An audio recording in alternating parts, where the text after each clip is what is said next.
یربام کے بیٹے کی وفات۔ اس وقت یربام کا بیٹا ابیہ بیمار پڑا،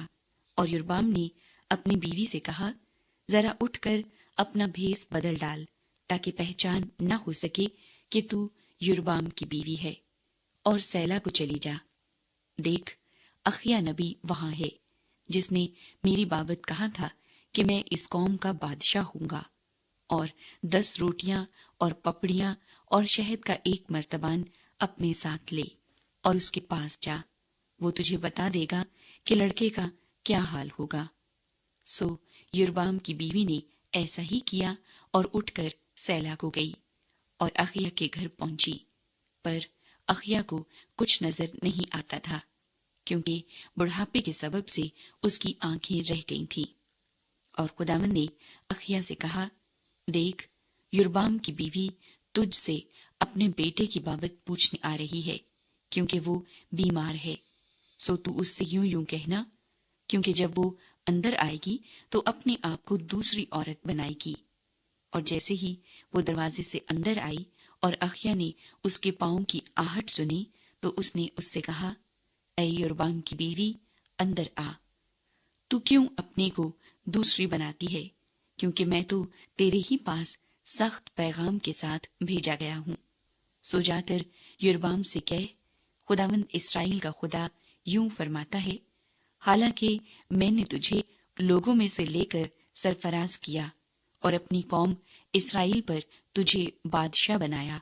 اور داؤد کے گھرانے سے سلطنت چھین لی اور تجھے دی، تو بھی تو میرے بندے داؤد کی مانند نہ ہوا،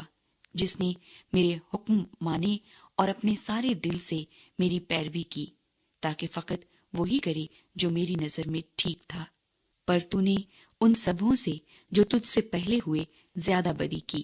اور جا کر اپنے لیے اور معبود اور ڈھالے ہوئے بت بنائے، تاکہ مجھے غصہ دلائے، بلکہ تو نے مجھے اپنی پیٹھ کے پیچھے پھینکا۔ اس لیے دیکھ، میں یربام کے گھرانے پر بلا نازل کروں گا، اور یربام کی نسل کے ہر ایک لڑکے کو، یعنی ہر ایک کو جو اسرائیل میں بند ہے، اور اس کو جو آزاد چھوٹا ہوا ہے، کاٹ ڈالوں گا، اور یربام کے گھرانے کی صفائی کر دوں گا، جیسے کوئی گوبر کی صفائی کرتا ہو، جب تک وہ سب دور نہ ہو جائے۔ یربام کا جو کوئی شہر میں مرے گا اسے کتے کھائیں گے، اور جو میدان میں مرے گا اسے ہوا کے پرندے چٹ کر جائیں گے، کیونکہ خداوند نے یہ فرمایا ہے۔ سو تو اٹھ اور اپنے گھر جا، اور جیسے ہی تیرا قدم شہر میں پڑے گا، وہ لڑکا مر جائے گا، اور سارا اسرائیل اس کے لیے روئے گا اور اسے دفن کرے گا،